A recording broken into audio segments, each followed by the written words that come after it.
Felly meddwl chi, pwy ddiawch di Margaret Roberts? A pam dwi eisiau bod yn gynghorydd i lligwydd?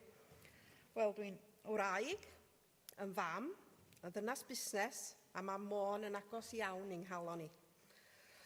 Ond dwi'n ofn mae hi wedi colli henw da, ac mae angen newid a newid am gwell. A dyna pam dwi'n sefyll ar ran Plaid Cymru. Dwi'n gobeithio drwy'n mhrofiad ym myd busnes a thechnoleg newydd y gallaf helpu i adfer enw da i Môn. Mewn ardal fel hyn, mae'n hanfodol cael band eang cyflym. Ddim yn unig i helpu busnesau sydd yma'n barod, ond i ddenu busnesau newydd. Heb hyn, does na ddim chans i ni gael swyddi sydd yn mynd i ddenu'n plant pobl ifanc ni nôl.